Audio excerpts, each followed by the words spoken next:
Image news का प्रायोजक dish home Fibernet presents mega 5 खुशी को अपग्रेड। म पनि आजै नेपाल टेलिकमको एन्टी फाइबर सेवा लिन्छु। नेपाल टेलिकम राष्ट्रको सञ्चार।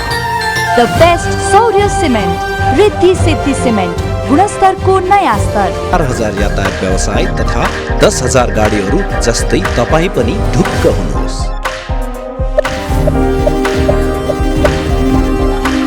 जगदम्बा सुपर साइन तथा ग्याल्वा प्लस जस्ता पाता जीवन भरको भरोसा र नयाँ जमानाको ग्लो एन्ड लभली।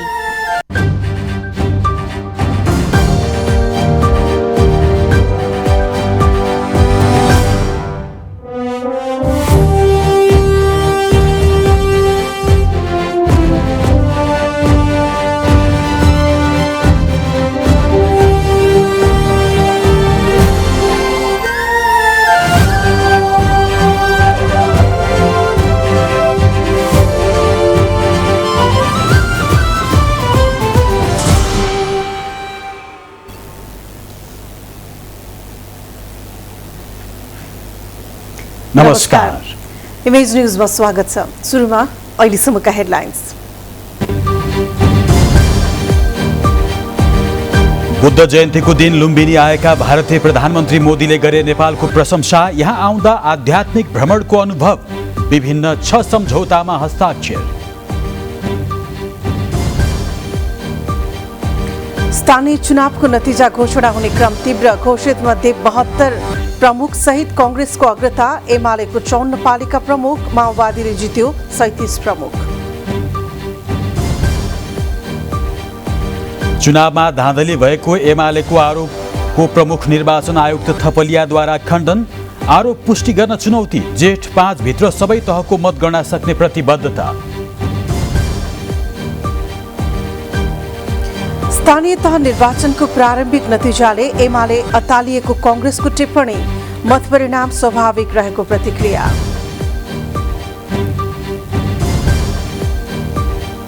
तीव्र तातो हावाका कारण भारतका केही भागमा अत्यधिक गर्मी। सर्वसाधारणलाई घरभित्रै बस्न आग्रह।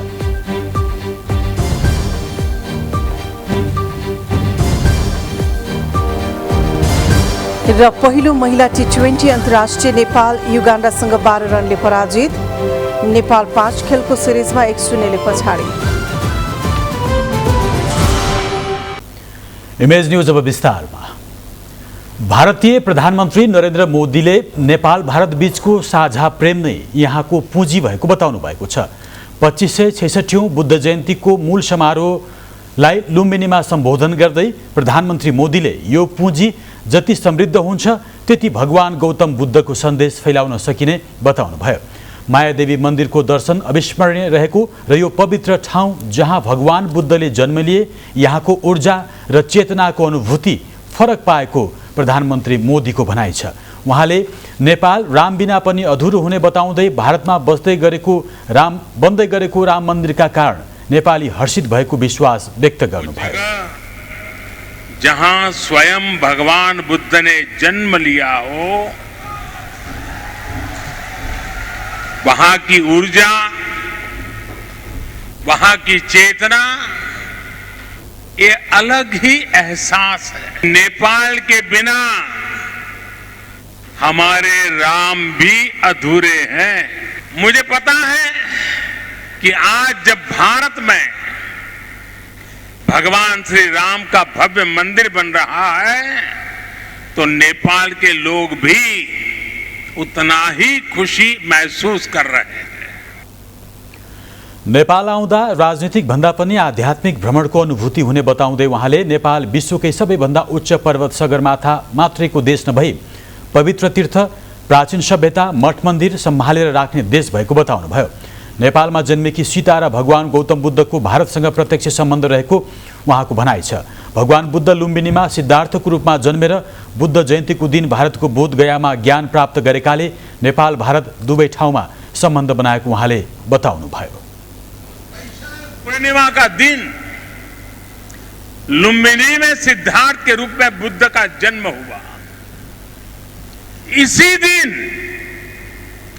बोध गया में वो बोध प्राप्त करके भगवान बुद्ध बने और इसी दिन कुशीनगर में उनका महापरिनिर्वाण हुआ।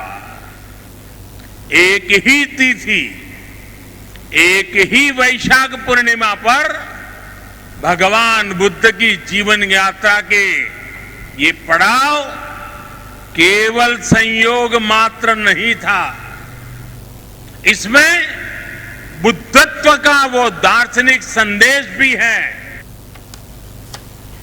यसैबीच नेपाल र भारतबीच 6वटा समझदारी एमओयू तथा सम्झौता पत्रमा हस्ताक्षर भएको छ। भारतीय प्रधानमन्त्री मोदीको लुम्बिनी भ्रमणमा ती समझदारी तथा सम्झौता पत्रमा हस्ताक्षर भएको हो। प्रधानमन्त्री शेरबहादुर देउबा र भारतीय प्रधानमन्त्री मोदीको उपस्थितिमा सम्बन्धित देशका अधिकारीले ती समझदारी तथा सम्झौता पत्रमा हस्ताक्षर गरेका छन्। आज बुद्धिस्ट अध्ययनको लागि डाक्टर अम्बेडकर चेयर स्थापना गर्ने समझदारी पत्रमा लुम्बिनी बुद्धिस्ट युनिभर्सिटी र Indian council of cultural relation बीच हस्ताक्षर भएको छ। यस्तै भारतीय अध्ययनको लागि आईसीसीआर चेयरको स्थापना सम्बन्धी समझदारी पत्रमा त्रिभुवन विश्वविद्यालय र आईसीसीआर बीच हस्ताक्षर भएको छ। भारतमा अध्ययनका लागि आईसीसीआर चेयरको स्थापना गर्ने सम्बन्धी समझदारी पत्रमा काठमाडौँ विश्वविद्यालय र आईसीसीआर बीच हस्ताक्षर भएको छ। काठमाडौँ विश्वविद्यालय र Indian Institute of technology Madras बीच एक समझदारी पत्रमा हस्ताक्षर भएको छ।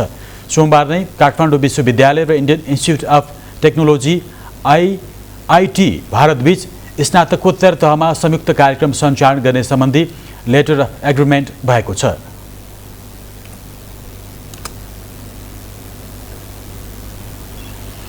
संयुक्त राष्ट्रसङ्घ अन्तर्गत देश विदेशका निकायमा बुद्ध जयन्ती पर्व मनाइएको छ। 2 दशकदेखि बुद्ध जयन्तीको अवसरमा संयुक्त राष्ट्रसङ्घले आफ्नो क्यालेन्डरमै उल्लेख गरी बुद्ध जयन्ती मनाउँदै आएको हो। यसैबीच नेपाल स्थित संयुक्त राष्ट्रसङ्घको कार्यालय ललितपुरमा बुद्ध वन्दना गरेर बुद्ध जयन्ती मनाइयो। समितिका अध्यक्ष भिक्षु प्रण्यामूर्ति मास्तवीरले राष्ट्रसङ्घले सार्वजनिक विदा सहित हरेक वर्ष बुद्ध जयन्ती मनाइरहेको भन्दै राष्ट्रसङ्घ मार्फत बुद्ध शिक्षा विश्वमा फैलिरहेको भन्दै प्रसन्नता व्यक्त गर्नुभयो। नेपाल स्थित राष्ट्रसङ्घका आवासीय संयोजक रिचार्ड होवार्डले बुद्धबाट इमानदारी, करुणा र सबै प्राणीहरूलाई समानताको शिक्षा पाउन र प्रेरणा मिलेको बताउनुभयो। शान्ति, मानवाधिकार र वातावरण संरक्षण सम्बन्धी संयुक्त राष्ट्रसङ्घले गरिरहेको काममा बुद्ध शिक्षाको ठूलो सान्दर्भिकता रहेको उहाँको भनाइ थियो। श्रीलङ्काका राजदूत हिमाली अरुणा तिलकाले राष्ट्रसङ्घमा बुद्ध दर्शन विश्वव्यापी रूपमा शान्ति र सद्भाव फैलाउन मूल मन्त्र बनेको धारणा राख्नुभयो। भिक्षु कोण्डय महास्तवीर, भिक्षु शीलरत्न स्थवीर, परिषदका उपाध्यक्ष पूर्णमान चित्रकार लगायतले बुद्ध शिक्षा मार्फत विश्व शान्ति प्रवर्धनमा राष्ट्रसङ्घले खेलेको भूमिका महत्त्वपूर्ण रहेको बताउनुभयो। स्थानीय तह निर्वाचनको परिणाम घोषणा हुने क्रम तीव्र भएको छ। अहिलेसम्म घोषित 170 पालिकाको परिणाममा नेपाली कांग्रेसले 72 पालिका प्रमुख र एमाले 54 पालिका प्रमुख जितेको छ। यस्तै नेकपा माओवादी केन्द्रले 37 पालिका प्रमुख हात पारेको छ। कांग्रेसले 70 उपप्रमुख, एमाले 53 स्थानमा उपप्रमुखमा वर्चस्व जमाएको छ। माओवादीले अहिलेसम्म 30 स्थानमा उपप्रमुख जितेको छ। स्वतन्त्र उम्मेदवारले 5 पालिकामा प्रमुख र निर्विरोध 2 पालिका जितेको नेकपा एकीकृत समाजवादीले 8वटा उपप्रमुख जितेको छ। देशभर अहिले मतगणना जारी रहेको पालिकाहरूमा नेपाली कांग्रेसले सबैभन्दा बढी 244 स्थानमा अग्रता लिएको छ। उपप्रमुखमा कांग्रेसले 207 जना उम्मेदवार अगाडि रहेका छन्। यसैगरी नेकपा एमाले 128 पालिका प्रमुख र 161 पालिका उपप्रमुखमा अग्रता लिएको छ।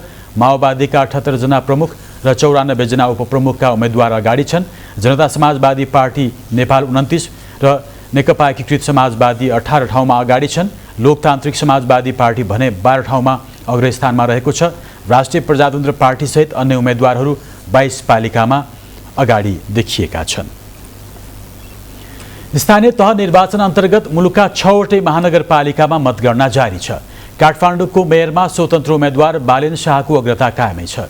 पछिल्लो परिणाम अनुसार बालेन शाहले 7,771 मत प्राप्त गर्नुभएको छ। एमाले उम्मेदवार केशव स्थापितले 4113 मत ल्याउँदा कांग्रेसकी सृजना सिंहले 3573 मत प्राप्त गर्नुभएको छ।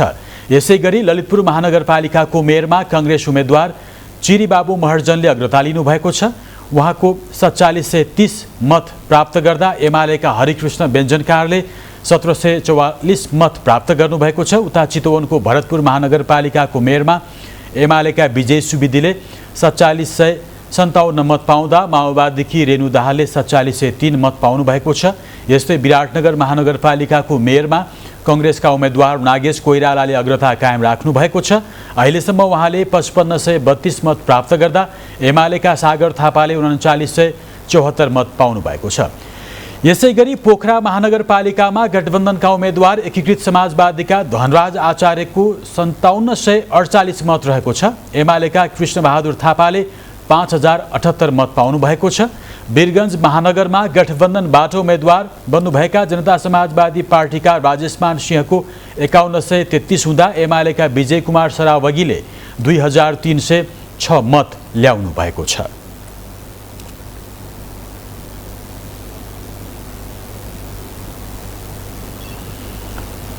देशका 11 मध्ये 10 वटा उपमहानगरपालिकामा अहिले मतगणना जारी छ। प्राप्त पछिल्लो मतपरिणाम अनुसार सत्तारूढ गठबन्धनका उम्मेद्वारले 6 ठाउँमा अग्रता लिएका छन्। एमालेको 2 वटा उपमहानगरमा वर्चस्व देखिँदा 2 ठाउँमा स्वतन्त्र उम्मेद्वार अगाडि छन्। उपमहानगरपालिकाहरूमध्ये हेटौडामा गठबन्धनबाट उम्मेद्वार बन्नुभएकी एकीकृत समाजवादीकी मीना कुमारी लामाले 4729 मत ल्याउँदा राप्रपाका दीपक सिंहले 4449 मत पाउनु भएको छ। सुनसरीको इटहरीमा कांग्रेसका हेमकर्ण पौडेलको 6002 मत आउँदा एमालेका यामकुमार सुब्बाले 4593 मत पाउनु भएको छ। सुनसरीकै धरानमा कांग्रेसका किशोर राई 3645 मतका साथ अग्रस्थानमा रहँदा एमाले उम्मेद्वार मज्जु भण्डारीले 2895 मतका साथ दोस्रो स्थानमा हुनुहुन्छ। कैलालीको धनगढीमा स्वतन्त्र उम्मेद्वार गोपाल हमाल 4964 मतका साथ शीर्ष स्थानमा रहँदा कांग्रेसका नृप वर्ड 2591 मतका साथ दोस्रो स्थानमा हुनुहुन्छ। बाँकेको नेपालगञ्जमा कांग्रेसका प्रशान्त विष्टले 6687 मतका साथ अग्रता बनाइरहँदा एमालेका पशुपति दयाल मिश्र 3593 मतका साथ दोस्रो स्थानमा हुनुहुन्छ। उता बाराको कलैयामा एमालेका विनोद प्रसाद शाह 4279 मत पाएर अग्रस्थानमा हुनुहुन्छ भने कांग्रेसका राजेश राय यादव 2582 मतका साथ प्रतिस्पर्धी हुनुहुन्छ। बाराकै जितपुर सिमरामा माओवादीका राजन पौडेल 10031 मतका साथ अग्रस्थानमा रहँदा एमालेकी सरस्वती देवी चौधरी 7630 मतसहित दोस्रो स्थानमा हुनुहुन्छ। रूपन्देहीको बुटोलमा कांग्रेसका खेलराज पाण्डेले 5737 मत ल्याउँदा एमालेका बाबुराम भट्टराई 3940 मतसहित दोस्रो स्थानमा हुनुहुन्छ। दाङको घोराईमा नेकपा एमालेका नरुलाल चौधरीले 13001 मत ल्याउँदा माओवादीका हेमराज शर्माले 11274 मतका साथ पछ्याइरहनु भएको छ। यसैगरी धनुषाको जनकपुर धाम उपमहानगरपालिकामा स्वतन्त्र उम्मेद्वार मनोज कुमार शाह सुडी 2477 मतसहित पहिलो स्थानमा रहँदा एमालेका शिवशंकर शाह 1077 मतसहित प्रतिस्पर्धालाई अघि बढाइरहनु भएको छ।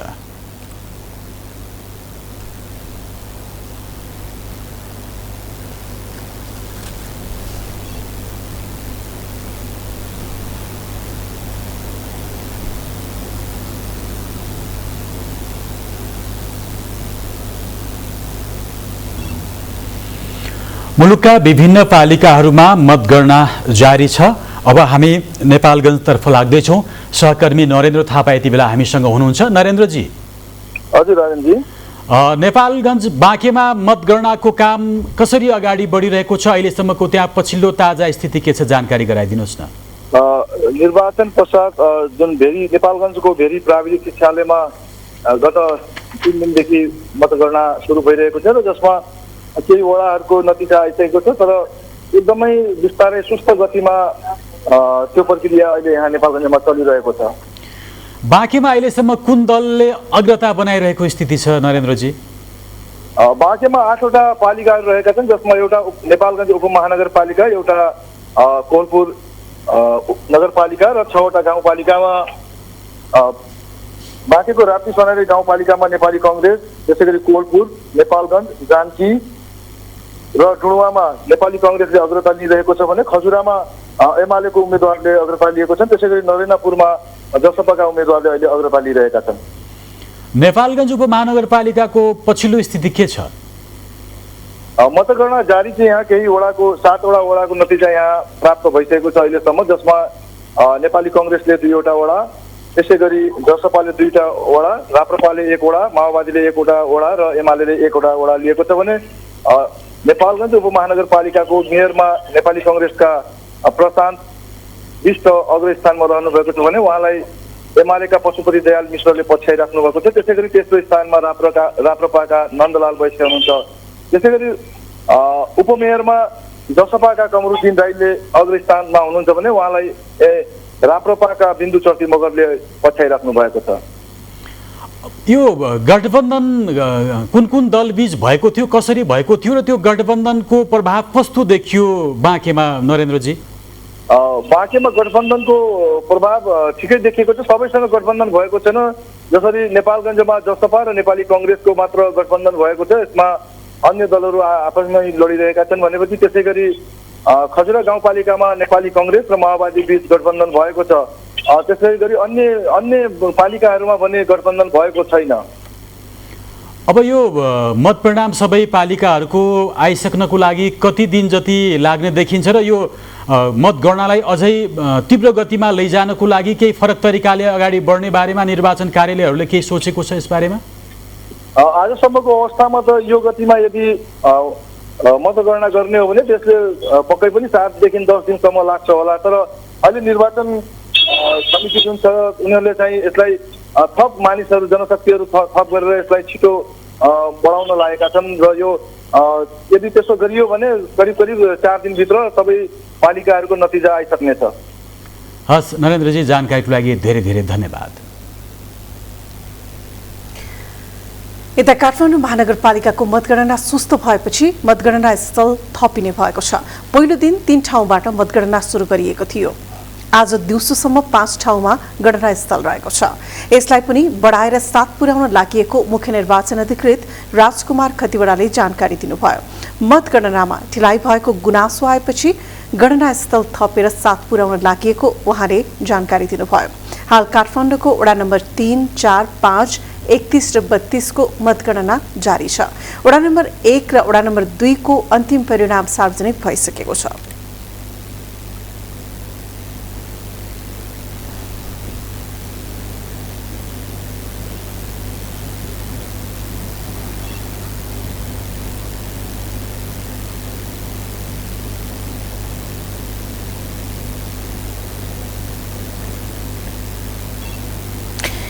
यतिखेर हामीसँग कैलालीबाट हाम्रा संवाददाता विराज रोसिया जोडिनु भएको छ। स्थानीय तहको नतिजाहरू सार्वजनिक भइरहेका छन्। पछिल्लो नतिजा के छ यसबारे जानकारी दिन विराजजी। विराजजी हजुर कोमलजी, के छ पछिल्लो ताजा जानकारी तपाईसँग के छ? अहिले कैलालीका 13वटा स्थानीय तहमध्ये एउटा स्थानीय तहमा मतगणना सम्पन्न भइसकेको छ, जहाँ नेकपा एमाले विजय प्राप्त गरिसकेको छ र अन्य स्थानमा मतगणना भइरहेको छ। कैलालीको मोन्याल गाउँपालिकामा आज मात्रै मतगणना सुरु भएको छ। त्यहाँ चाहिँ गठबन्धनले चाहिँ अग्रता लिएको अवस्था छ भने कैलालीका 4वटा स्थानीय तहमा कङ्ग्रेसले अग्रस्थानमा रहेको छ। त्यस्तै सुदूरपश्चिमको एकमात्र उपमहानगरपालिका धनगढी उपमहानगरपालिकामा स्वतन्त्र उम्मेदवारले चाहिँ सुरुदेखि नै अग्रता लिइरहेको अवस्था छ भने 2 स्थानीय तहमा माओवादी केन्द्र र 1 स्थानीय तहमा नेकपा एमाले र 3 स्थानीय तहमा चाहिँ नागरिक उन्मुक्ति पार्टी जुन अहिले जेलमा हुनुहुन्छ टिकापुर घटनाका मुख्य वक्ता भनेका रेशम चौधरी, उहाँको पार्टीले चाहिँ अग्रस्थान लिएको छ। कोमलजी, यो मतगणनाको अवस्था के हो विराजजी? किनकि जाँतै सुस्त गतिमा भयो भन्ने कुराहरू आइरहेछ। कैलालीमा के हो, कर्मचारीहरू थपेर मतगणना अघि बढाइएको छ कि के छ अवस्था? पक्कै पनि जुन सुरुको दिनमा एकदमै कर्मचारी न्यून राखेर एउटै कोठामा मात्रै मतगणना गरिएको अवस्था थियो भने हिजोदेखि चाहिँ के रूपमा चाहिँ तीव्र बनाएको अवस्था छ। अझै पनि जति जुन हिसाबमा मतगणना तीव्र हुनुपर्थ्यो त्यो अझै भएन भनेर चाहिँ राजनीतिक दलहरूले चाहिँ एकदमै आलोचना गरेको अवस्था हो निर्वाचन कार्यालयलाई।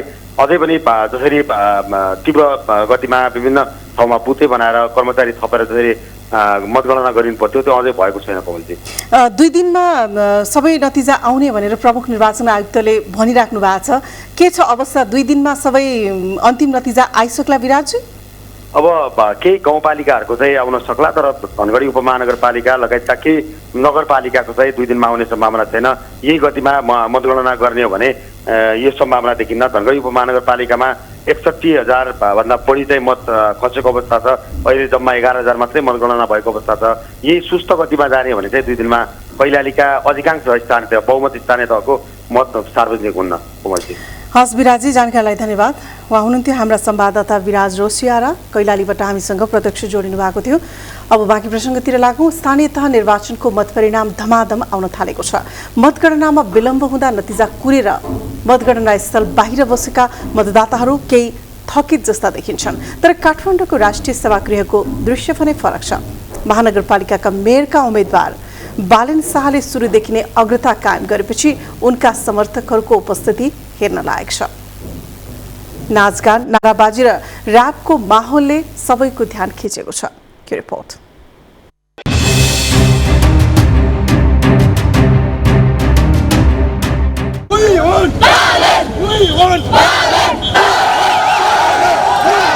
तपाईँ काठमाडौँको राष्ट्रिय सभागृह परिसरमा जानुभयो भने यस्तै दृश्य हेर्न पाउनुहुनेछ। के युवा के ज्येष्ठ नागरिक सबैको मुखमा काठमाडौँ महानगरपालिकाको मेयरमा स्वतन्त्र उम्मेद्वार बालेन शाहको नाम झुन्डिएको छ। र्यापर पनि भएकै कारण प्रशंसक युवा युवतीहरू खुसीले उनको समर्थनमा र्याप पनि गर्ने गरेका छन्।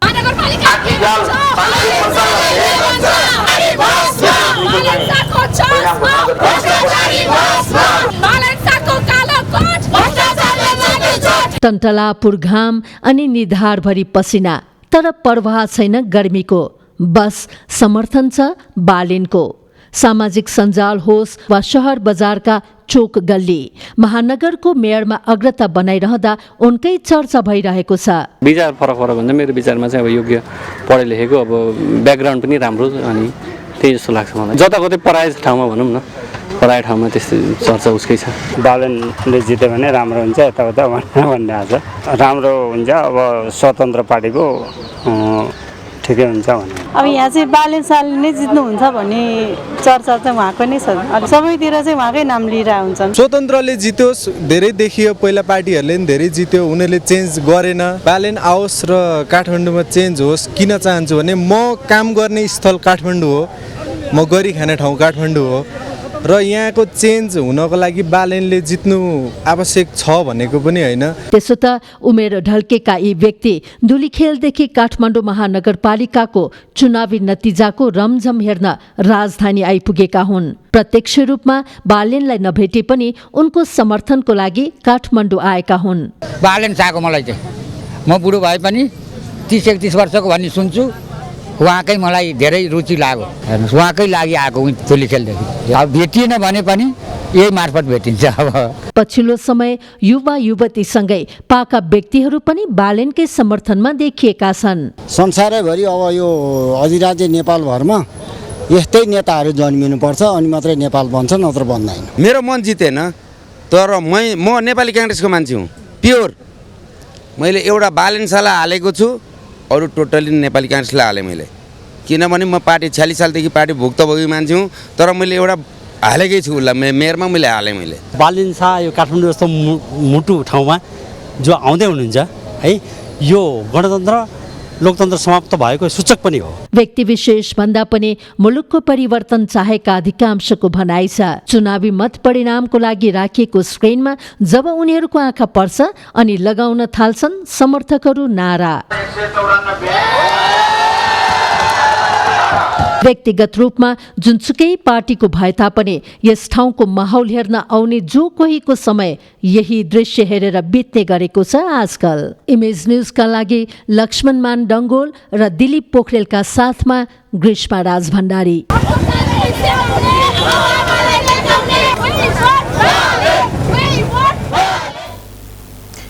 प्रमुख निर्वाचन आयुक्त दिनेश कुमार थपलियाले स्थानीय तह निर्वाचनमा एमाले धाँधली भयो भन्नु निराधार भएको बताउनु भएको छ।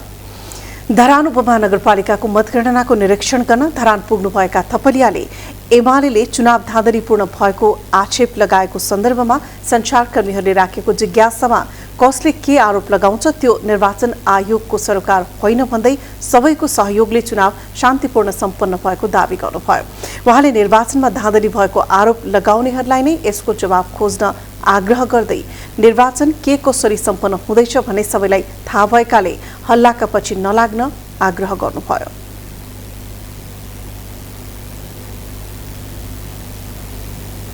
खटेर अत्यन्त शान्तपूर्ण सौहार्दपूर्ण वातावरणमा सम्पन्न गरेका छौँ।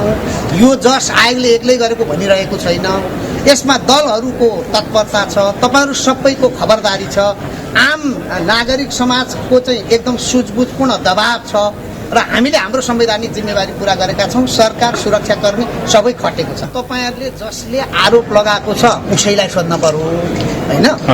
तपाईहरू अर्काको कुरा हामीलाई नसोध्नुहोस्। आयोगले आफ्नो संवैधानिक जिम्मेवारी गम्भीरतापूर्वक निर्वाह गरेको छ। यदि तपाईलाई शङ्का छ भने तपाईले सोध्नुहोस्। फलानाले के भन्यो भन्ने कुरा फलानालाई सोधिदिनु भयो भने सही जवाफ तपाईले प्राप्त गर्न सक्नुहुन्छ। प्रमुख निर्वाचन आयुक्त थपलियाले सबै स्थानीय तहको निर्वाचनको नतिजा निकाल्न धेरै समय लाग्ने भएकाले आयोगले विकल्प खोजेर जेठ 5 सम्म सबै तहको मतगणना सम्पन्न गर्ने बताउनुभयो। उहाँले मतदानमा सहयोग गर्ने सुरक्षाकर्मी, कर्मचारी, पत्रकार र राजनैतिक दलप्रति आभार प्रकट गर्नुभयो। स्थानीय तह निर्वाचनबाट हालसम्म निर्विरोध सहित 13,000 बढी उम्मेद्वार निर्वाचित भएको निर्वाचन आयोगले जनाएको छ। निर्वाचन आयोगले गरेको नियमित पत्रकार सम्मेलनमा आयोगका प्रवक्ता शालिग्राम शर्मा पौडेलले आज दिउँसोसम्ममा निर्विरोध सहित 13,582 जना उम्मेद्वार निर्वाचित भएको बताउनुभयो। विभिन्न कारणले मतदान स्थगित भएका देशका केही मतदान केन्द्रमा आज मतदान भएको प्रवक्ता पौडेलले बताउनुभयो।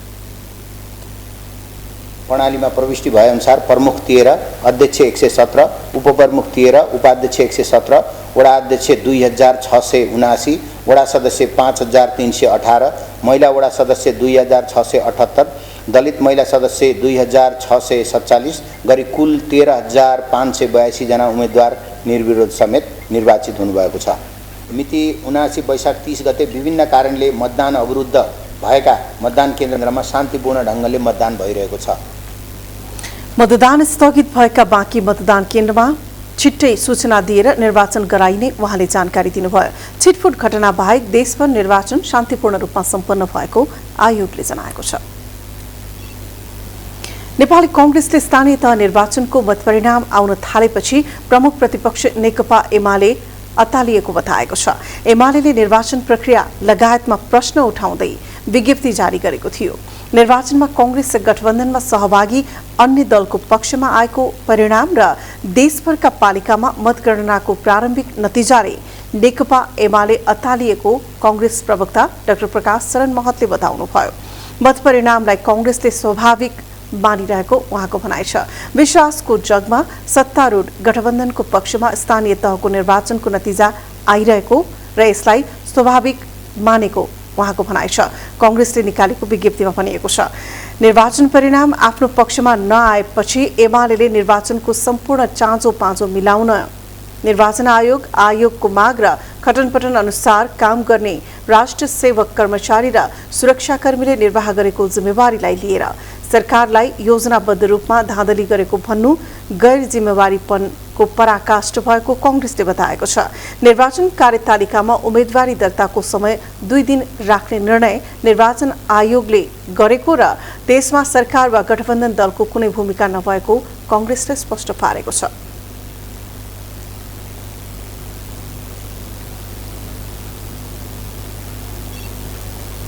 इमेज न्यूजमा एकैछिन ब्रेक, त्यसअघि बाँकी हेडलाइन्स। जनकपुरमा मतगणनाका क्रममा झडप हुँदा 8 प्रहरी घाइते, प्रहरीद्वारा 31 राउन्ड हवाई फायर, गणना स्थगित।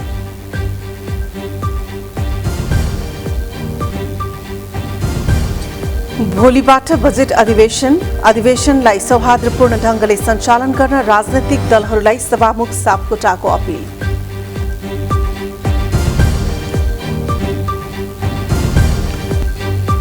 र निर्वाचन आयोगको शर्त लागू हुँदा स्थानीय चुनावमा उम्मेद्वारको खर्च 29 अर्ब, अपारदर्शी कालो धनको चलखेल रोक्न नसक्दा आयोग लाचार।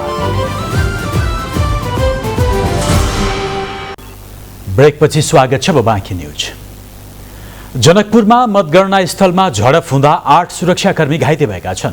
धनुषाको धनौजी गाउँपालिका वडा नम्बर 1 को मतगणना स्थलमा विवाद हुँदा नेपाल प्रहरीका 6 र 2 म्यादी प्रहरी घाइते भएका हुन्।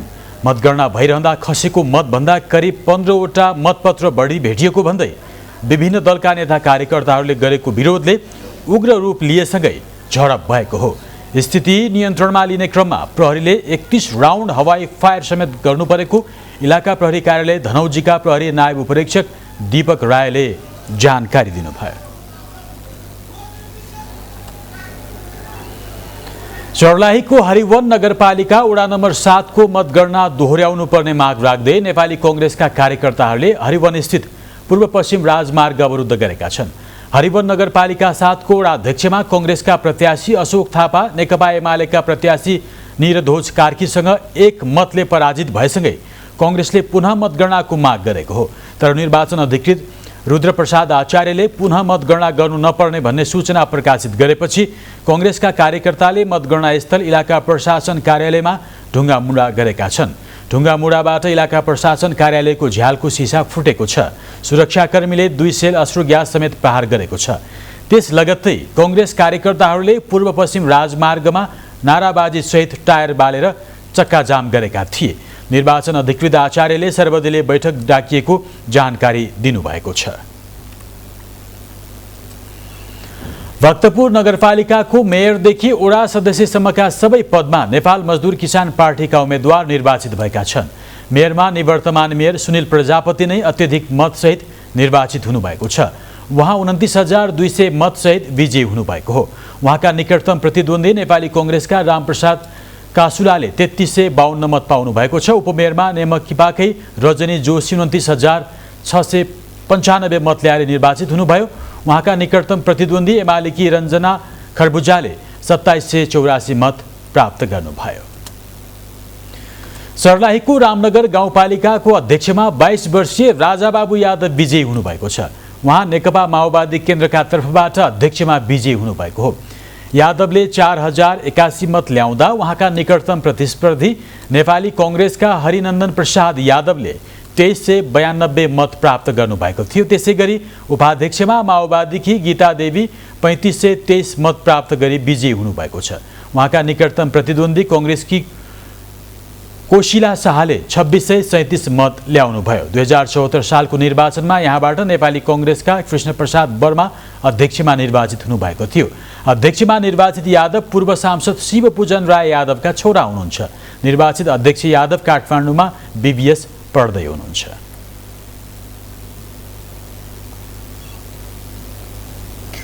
पाल्पाको निस्ती गाउँपालिकामा नेकपा एमाले क्लिन स्वीप गरेको छ। अध्यक्ष उपाध्यक्ष वडा अध्यक्ष र सबै सदस्य पद जित्दै एमाले क्लिन स्वीप गरेको हो। अध्यक्षमा मुक्त बहादुर सारू 6652 मतसहित निर्वाचित हुनुभएको छ। उहाँका निकटतम प्रतिस्पर्धी नेपाली कांग्रेसका गोविन्द प्रसाद अर्याल 3466 मत ल्याई दोस्रो हुनुभयो। यसैगरी उपाध्यक्षमा एमालेकै तिरन कुमारी श्रेष्ठ निर्वाचित हुनुभएको छ। उहाँले 6638 मत पाउँदा निकटतम प्रतिस्पर्धी माओवादी केन्द्रका रामप्रसाद खत्रीले 830 मत पाउनुभयो। सभामुख अग्निप्रसाद सापकोटाले संसदको बजेट अधिवेशनलाई सौहार्दपूर्ण ढंगले सञ्चालन गर्न राजनीतिक दलहरूलाई अपील गर्नुभएको छ। आज संसद भवन अवलोकनका लागि नयाँ बानेश्वर पुग्नुभएका सभामुख सापकोटाले सञ्चारकर्मीहरूसँग कुराकानी गर्दै भोलिदेखि सुरु हुने संसदको अधिवेशनलाई सौहार्दपूर्ण ढंगले सञ्चालन गर्न राजनीतिक दलहरूलाई अपील गर्नुभएको हो। उहाँले आफ्नो कुराकानी नभए पनि कानून मन्त्रीले प्रमुख प्रतिपक्ष दल नेकपा एमालेका संसदीय दलका उपनेता सुभाष नेमुवाङसँग कुराकानी गरिरहेको आफूले जानकारी पाएको बताउनुभयो। सभामुख सापकोटाले जेठ 15 गते अनिवार्य रूपमा बजेट ल्याउनु पर्ने भएकाले यस सम्बन्धमा राजनीतिक दलहरूका बीचमा समझदारी बन्ने विश्वास व्यक्त गर्नुभयो। सुभाष नेमुवाङजीसित पनि मेरो कुराकानी भएको थियो, फेरि पनि कुराकानी गर्ने विचार छ भन्नुहुन्थ्यो। अब भोलि पनि मेरो कानुन मन्त्रीसित पनि अलि 11 बजे भेट हुँदैछ। त्यो बेला छलफल हुन्छ। उहाँले कति कुराकानी गर्नुभएको छ। फेरि 2:30 बजे सबै दलका कार्यव्यवस्था परामर्श समितिमा हुनुहुन्छ प्रमुख सचेतक सचेतकहरू, त्यहाँ पनि छलफल हुन्छ। मलाई आशा छ अब धेरै समय बितिसकेको छ होइन, त्यसकारण उहाँहरूले चाहिँ अब यो धेरै महत्त्वपूर्ण अधिवेशन हो। विधेयक अधिवेशन पनि महत्त्वपूर्ण हुन्छ, तर पनि राष्ट्रको बजेट प्रस्तुत गर्ने, नीति तथा कार्यक्रम प्रस्तुत गर्ने, अब 15 गते त अनिवार्य रूपमा संवैधानिक व्यवस्था अनुसार नै बजेट प्रस्तुत गर्नुपर्ने हुनाले एउटा समझदारी बन्छ होला जस्तो लाग्छ। सभामुख सापकोटाले बजेट अधिवेशन मूल रूपमा बजेटमै केन्द्रित हुने बताउनुभयो। सञ्चारकर्मीको जिज्ञासाको जवाब दिँदै उहाँले प्रधान न्यायाधीश चोलेन्द्र शमशेर जङ्गबहादुर राणामाथि लागेको महाअभियोगको प्रस्तावमाथि बजेट पारित भइसकेपछि मात्रै छलफल हुने बताउनुभयो। उहाँले सर्वसम्मत भइसकेको विधेयकलाई अगाडि बढाउनका लागि राजनैतिक दलहरूका बीचमा समझदारी भएमा त्यसलाई अगाडि बढाउन संसद सचिवालय तयार रहेको पनि स्पष्ट पार्नुभयो। संघीय संसदको बजेट अधिवेशन भोलि अपराह्न 4 बजे बस्ने गरी आह्वान गरिएको छ। हनुमान ढोकाका सम्पदा क्षेत्र आन्तरिक र बाह्य पर्यटकका लागि आकर्षकको केन्द्र हो। यो ठाउँमा एउटा सार्वजनिक शौचालय समेत छैन भन्दा तपाईलाई कस्तो लाग्छ? महानगरपालिकाले यहाँको अवलोकनका लागि आउने पर्यटकबाट शुल्क त उठाउँछ, तर आधारभूत सुविधा दिनुपर्छ भन्ने चेत अहिलेसम्म राखेको छैन। यो रिपोर्ट।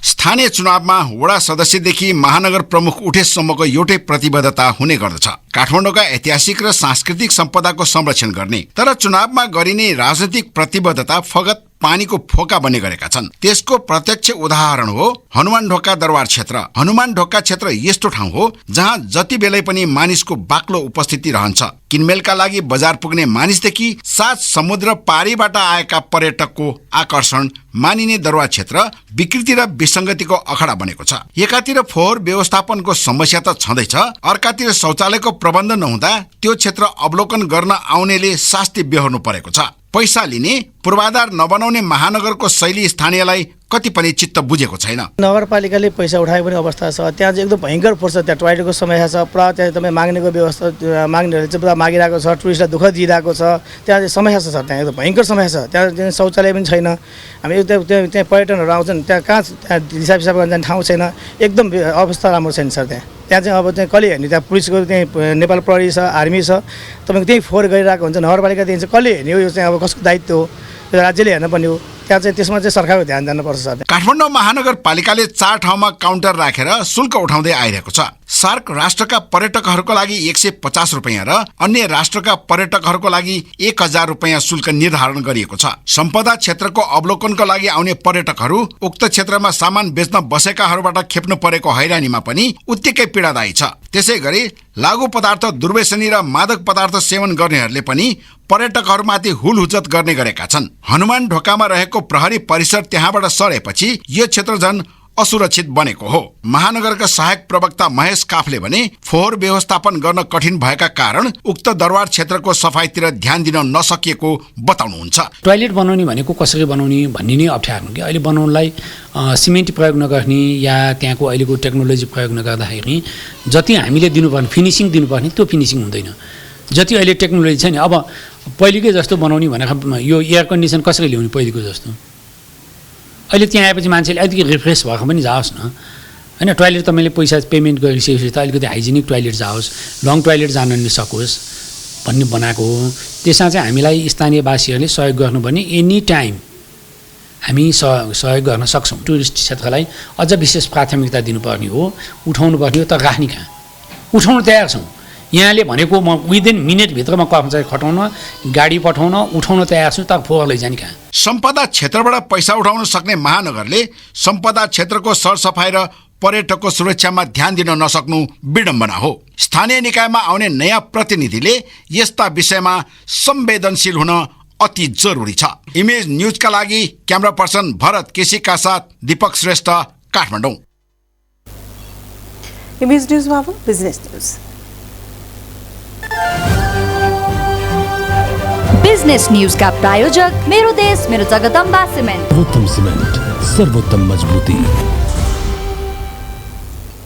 चुनावमा गरिने खर्चको विषयले मुलुकको अर्थतन्त्रमा ठूलो प्रभाव पार्ने गरेको छ। औपचारिक बाटोबाट बजारमा आउने पैसा मात्र होइन, उम्मेदवारले गर्ने खर्चको पारदर्शिताको विषयले पनि बहस जन्माउने गर्छ। निर्वाचन आयोगले खर्च गर्न दिएको सिलिङलाई आधार माने हो भने भर्खरै सम्पन्न स्थानीय तहको चुनावमा देशभरका उम्मेदवारहरूले 29 अर्ब रुपियाँ वैधानिक ढङ्गले खर्च गरेका छन्। यो रिपोर्ट।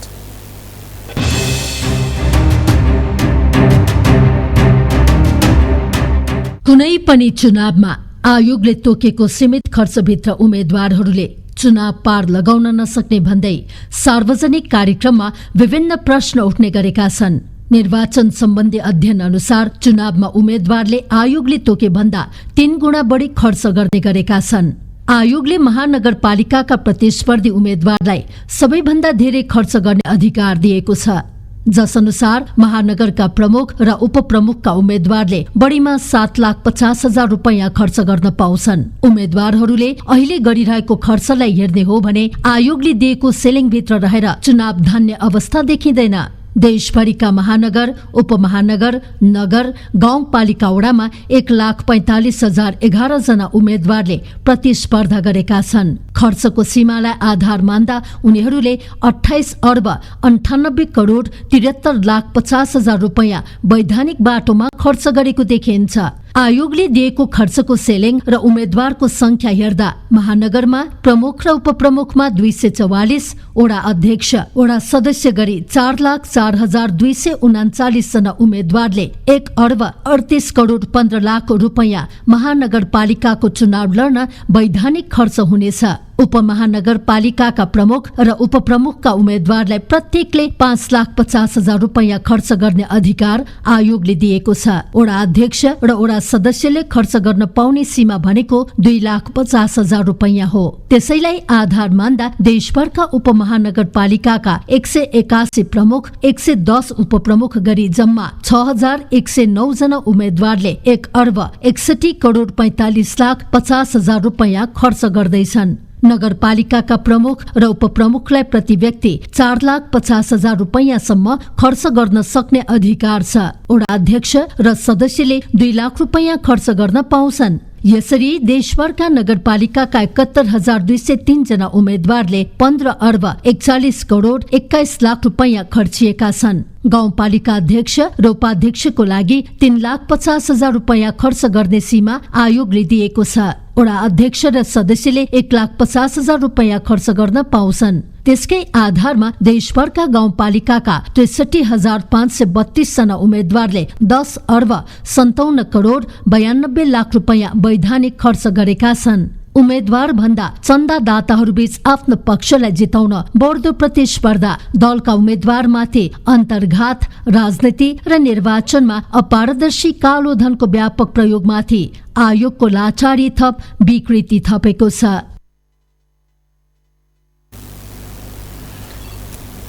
अरुण चौथो जलविद्युत आयोजना निर्माणका लागि भारतको विद्युत कम्पनी सतलजसँग समझदारी भएको छ। आयोजना निर्माण गर्न नेपाल विद्युत प्राधिकरण र भारतको सतलज जलविद्युत निगम बीच समझदारी पत्रमा हस्ताक्षर भएको हो। प्रधानमन्त्री शेरबहादुर देउबा र भारतीय प्रधानमन्त्री नरेन्द्र मोदीको उपस्थितिमा आज लुम्बिनीमा प्राधिकरणका कार्यकारी निर्देशक कुलमान घिसिङ र सतलजका अध्यक्ष नन्दलाल शर्माले समझदारी पत्रमा हस्ताक्षर गर्नुभयो। गत चैतमा प्रधानमन्त्री देउबाको भारत भ्रमणका क्रममा दुई देशका प्रधानमन्त्री बीच भएको ऊर्जा सहकार्य सम्बन्धी संयुक्त दृष्टिकोण पत्र अनुसार जलाशययुक्त आयोजना अगाडि बढाउन लागि हो। संखुवा सभाको मकालु वरुण राष्ट्रिय निकुञ्जको मध्यवर्ती क्षेत्रमा निर्माण हुने आयोजनाबाट नेपालले मासिक 21.9% निःशुल्क बिजुली पाउने जनाइएको छ। अरुण 4 सतलज जलविद्युत निगमले निर्माण गरिरहेको अरुण तेस्रो जलविद्युत आयोजनाकै माथिल्लो तटीय क्षेत्रमा पर्दछ। अरुण तेस्रोको तल्लो तटीय क्षेत्रमा पर्ने 679 मेगावाटको तल्लो अरुण जलविद्युत आयोजनाबाट नेपालले 21% निःशुल्क विद्युत पाउने गरी सतलजलाई नै दिइएको छ। आयोजनामा प्राधिकरणको 49 र सतलजको 51% शेयर स्वामित्व रहनेछ। आयोजनाको अनुमानित लागत 79 अर्ब 12 करोड रुपियाँ रहेको छ। भैरवा स्थित गौतम बुद्ध अन्तर्राष्ट्रिय विमानस्थल आजदेखि विधिवत सञ्चालनमा आएको छ। विमानस्थल शुभारम्भ गर्दै प्रधानमन्त्री शेरबहादुर देउबाले देशमा एउटा मात्र विमानस्थल छ भन्ने लघुतावासबाट मुक्ति मिलेको बताउनुभयो। नेपालको दोस्रो अन्तर्राष्ट्रिय विमानस्थलमा आज बिहान कुवेतको जजिरा एयरलाइन्सको विमानले पहिलो उडान गरेको छ। कुवेतबाट 80 जना यात्रु लिएर आएको जजिराको एयरबस 320 विमान बिहान 7:07 गौतम बुद्ध अन्तर्राष्ट्रिय विमानस्थलमा अवतरण गरेको थियो। उक्त विमान नेपालबाट 175 जना यात्रु लिएर कुवेत फर्किसकेको छ। सो एयरलाइन्सले साताको 3 दिन सोमबार, बुधबार र शुक्रबार नियमित उडान भर्ने नागरिक उड्डयन प्राधिकरणले जनाएको छ। एउटा मात्र रनवे भएका कारण ट्राफिक जाम हुने गरेकाले जाम व्यवस्थापन गर्न अन्तर्राष्ट्रिय विमानको उडानलाई रातिको समयमा राखिएको गौतम बुद्ध अन्तर्राष्ट्रिय विमानस्थलका महाप्रबन्धक गोविन्द दाहालले बताउनुभयो। भैरवा स्थित गौतम बुद्ध अन्तर्राष्ट्रिय विमानस्थलमा साना ठूला गरी दैनिक 5 अन्तर्राष्ट्रिय उडान एकैचोटि भर्न सक्ने 3500 मिटर लामो धावन मार्ग भएकाले उडान अवतरणमा सहज हुने अपेक्षा लिएको नेपाल नागरिक उड्डयन प्राधिकरणका महानिर्देशक इन्जिनियर प्रदीप कुमार अधिकारीले बताउनुभयो। उक्त विमानस्थल सञ्चालन भएसँगै काठमाडौँको त्रिभुवन अन्तर्राष्ट्रिय विमानस्थलको एयर ट्राफिक घट्ने अनुमान गरिएको छ।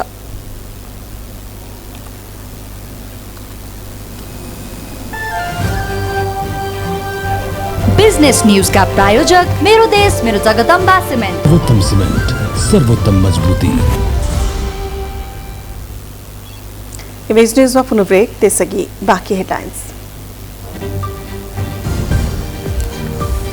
अविरल वर्षाका कारण श्रीलङ्कामा भीषण बाढी, 600 बढी परिवार प्रभावित। वर्षा अझै जारी रहने भएकाले सतर्कता अपनाउन अपिल।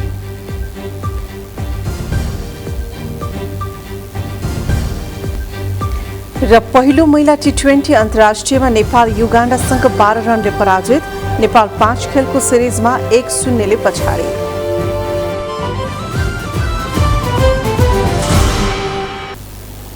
अब स्पोर्ट्स न्यूज।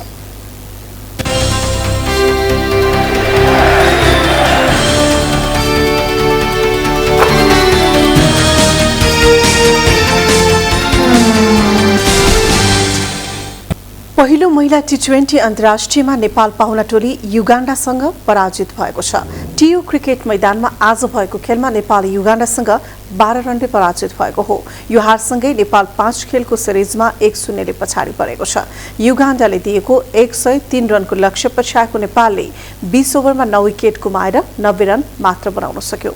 नेपालका लागि इन्दु वर्माले सर्वाधिक 16 रन जोडिन्। डोली भट्टले 13 र बिन्दु रावलले 12 रन बनाइन्। कप्तान रुबिना छेत्री 9 रनमा आउट भइन्। कविता कुवर 11 रनमा अभिजित रहँदा अस्मिना कर्मचारी 0 रनमा आउट भइन्। युगाण्डाकी कोन्सी अवेको र सारा एकिडेङ्कले 2-2 विकेट लिए। रिता मुसामाली र जुनेट एम्बाबाजीले 1-1 विकेट लिए। यसअघि टस हारेर पहिले ब्याटिङ गरेको युगाण्डाले 20 ओभरमा 5 विकेट गुमाएर 102 रन बनाएको थियो। अब नेपालले भोलि मंगलबार युगाण्डासँग दोस्रो खेल खेल्नेछ।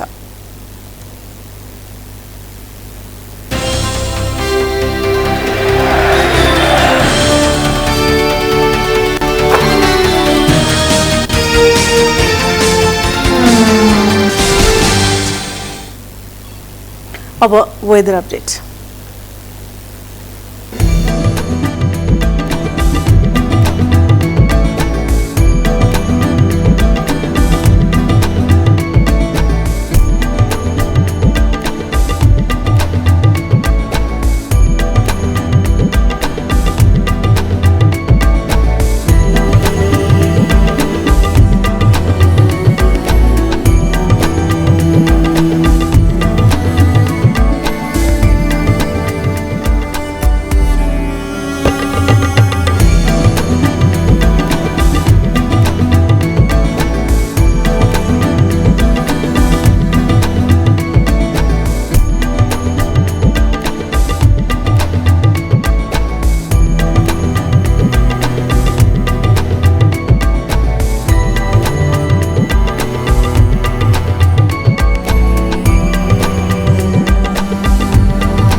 अन्तिम हेडलाइन्स एकपटक फेरि।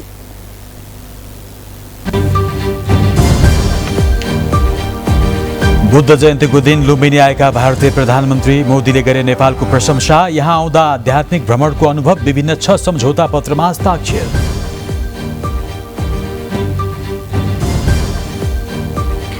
स्थानीय चुनावको नतिजा घोषणा हुने क्रम तीव्र घोषित मध्ये 72 प्रमुख सहित कांग्रेसको अग्रता एमाले 54 पालिका प्रमुख माओवादीले जित्यो 37 प्रमुख चुनावमा धाँधली भएको एमालेको आरोप प्रमुख निर्वाचन आयुक्त थपलियाद्वारा खण्डन आरोप पुष्टि गर्न चुनौती जेठ 5 भित्र सबै तहको मतगणना सक्ने प्रतिबद्धता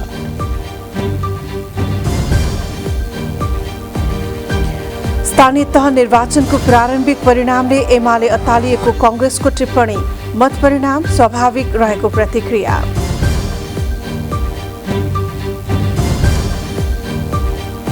तीव्र तातो हावाका कारण भारतका केही भागमा अत्यधिक गर्मी सर्वसाधारणलाई घरभित्रै बस्न आग्रह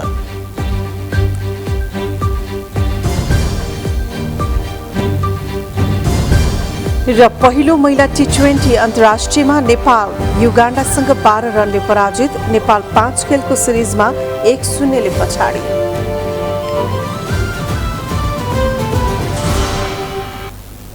अवस्था हेरेका लागि इमेज न्यूज यति नै इमेज न्यूज तपाईहरूले imagekhabar.com मा पढ्न हेर्न नि सुन्न सक्नुहुनेछ हेर्दै गर्नुहोला इमेज च्यानल नमस्कार